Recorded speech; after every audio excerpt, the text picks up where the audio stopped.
Like करें, subscribe कीजिए, bell icon को दबाएं ताकि हमारे वीडियो सबसे पहले आपके पास पहुंच सके। ये जो आप लोग नमाज पढ़ते हैं, हम नमाज पढ़ते हैं, नमाज के बाद एक सुन्नत इमाम अदा करता है। क्या सुन्नत अदा करता है? कभी गौर किया आपने? तवज्जो आपने गौर किया कभी आपने? इमाम साहब जैसी फर्ज नमाज का सलाम फेरते हैं, दाएं घूम जाना या बाएं घूम जाना, ये मेरे आका की सुन्नत है। या इमाम दाएं घूम जाए या, ऐसा क्यों है? बरसों से देख रहे हो, कभी गौर किया ऐसा क्यों है? क्यों किबले की तरफ रुक करके इमाम दुआ नहीं करता? वो दाएं बाएं क्यों घूमता है? और अगर इमाम गलती से किबले की तरफ रुक करके भी दुआ कर ले तो आका की सुन्नत तो यही है कि या तो दाएं घूम जाए या तो, ये क्यों है? इसलिए कि नमाज हो गई, नमाज में तो इस्तिकबाल किबला शरायत नमाज में था, उसके बगैर तो नमाज होगी नहीं। अब नमाज हो चुकी है तो इमाम होकर भी वो मोमिनों की तरफ पीठ न करे। मोमिन का एहतराम ये, इमाम होकर, आलिम होकर, हाफिज होकर उनकी तरफ पीठ न करे। मोमिनों के एहतराम में वो या तो दाएं हो जाए या तो बाएं हो जाए, ये इंसान का एहतराम, ये मोमिन का एहतराम, ये हमारे मजहब की तालीम है।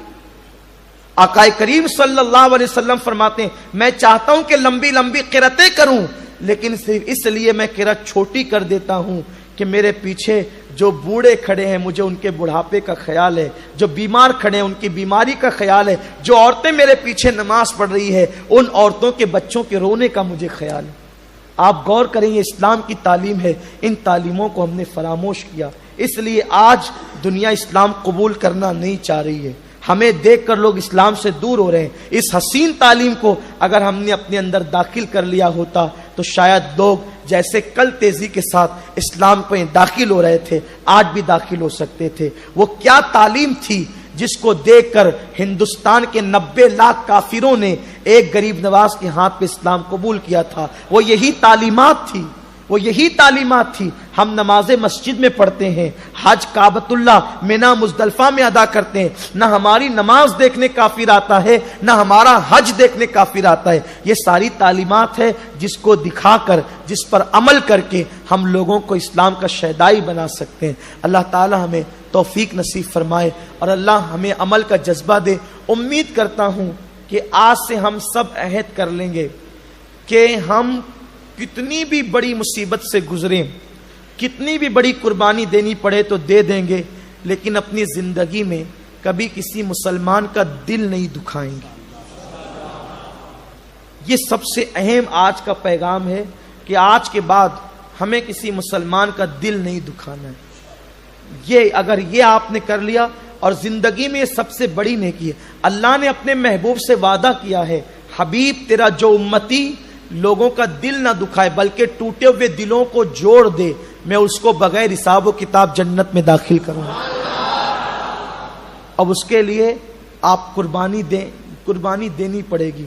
मेरे सरकार ने कितनी बड़ी बड़ी कुर्बानियां दी, वो मेरे जहन में बातें आ रही है, लेकिन ये मेरी आज की तीसरी तकरीर है, तो इसलिए मैं ये चाहता हूं कि आपको भी ज्यादा ना थकाऊं। और कल सुबह 10 बजे से आप लोगों को जो है वो इज्तिमा में रात 10 बजे तक बैठना है। कल बुलबुले बागी मदीना भी आ जाएंगे, हुजूर अमीर सुन्नी दावत इस्लामी भी आ जाएंगे, और आप लोग तो तीसरी तकरीर मेरी सुनी रहे। इंशाल्लाह फ़कीर कादरी भी रहेगा, और शायद अख्तर भाई का बाहर से अंदर आना ये इस बात का इशारा है कि अब अपनी गुफ्तगू भी समेट लेनी चाहिए। तो हुजूर मुफ्ती आजम ने शेर लिखा, नात लिखी, बहुत लंबी नात लिखी। उसके बाद फिर फरमाते हैं कि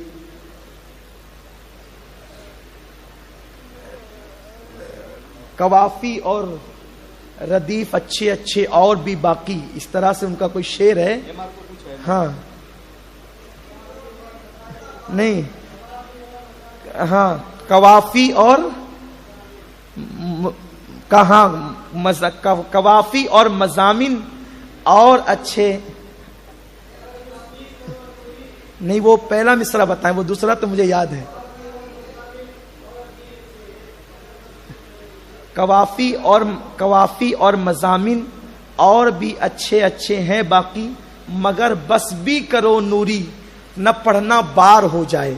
یعنی اتنی لمبی نعت نہ لکھو. ابھی مضامین اور ردیف اور قافیے کی آمد ہو رہی ہے، لیکن یہ آتے رہیں گے تو آپ لکھتے ہی رہیں گے نا، تو پھر لکھتے رہیں گے. آپ تو لکھ کر چلے جائیں گے، لیکن بعد میں پڑھنے والوں کے لیے کوئی دشواری نہ پیش آ جائے. تو ذرا بس بھی کرو نوری، نہ پڑھنا بار ہو جائے. تو میری ذہن میں بھی مضامین آ رہے ہیں، لیکن میں اپنے آپ کو یہی کہتا ہوں کہ ذرا بس بھی کرو نوری، نہ سننا بار ہو جائے، کیونکہ کل آپ کو تشریف لانا انشاءاللہ. اور پھر یہ اسلام کا مسئلہ ہے کہ اگر مقتدی چھوٹی نماز چاہتے ہو تو امام کا لمبی نماز پڑھانا جائز نہیں ہے. تو جب نماز چھوٹی مقتدی پڑھنا چاہتے ہو تو لمبی پڑھانا جائز نہیں. تو نماز تو افضل العبادات ہے، تو جو سننے والے سامع تقریر مختصر سننا چاہتے ہو تو لمبی سنانا کیسے جائز ہو سکتی ہے. تو اس لیے آج کا پیغام یہی ہے کہ ہم کسی کا دل انشاءاللہ نہیں دکھائیں.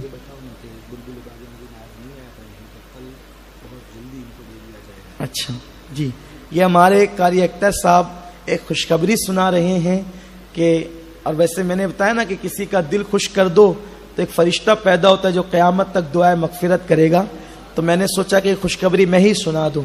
قاری صاحب یہ بتا رہے ہیں کہ وہ بلبل باغ مدینہ آج نہیں آ سکے کسی وجہ سے، تو کل وہ آئیں گے تو آج کی کسر کل بھی نکل جائے گی انشاءاللہ. تو ان کو مائک جلدی سے جلدی دے دیا جائے گا. تو آپ سے گزارش ہے کہ جب وہ مائک پہ جلدی آ جائیں تو آپ بھی ذرا جلدی تشریف لے آئیں.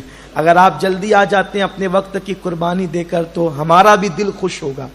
تو آپ ہمارا بھی دل ذرا کل خوش کر دیجئے، اور اتنی بڑی تعداد میں آئیے اور لائیے کہ پورا میدان پیک ہو جائے. پورا میدان اس سال وادی نور کے اندر، پورا وادی نور مغرب ہی سے پور ہو گیا تھا اور تنگ دامنی کی شکایت کر رہا تھا. تو وادی نور پور ہو گیا تھا، تو آپ اپنی اس وادی کو بھی پر کر دیجئے. جی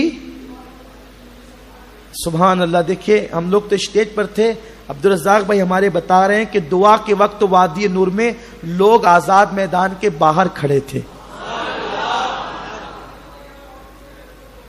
اور ماشاءاللہ آج بھی بے فضل ہی تعالی سرکار غوث پاک کا کرم کہ آج جو عورتوں کا اجتماع تھا انتہائی کامیاب رہا، اور عورتوں نے بہت سکون اور اطمینان سے پورا اجتماع سنا، اور الحمدللہ پچھلے سارے سالوں کا ریکارڈ ٹوٹ گیا ہے.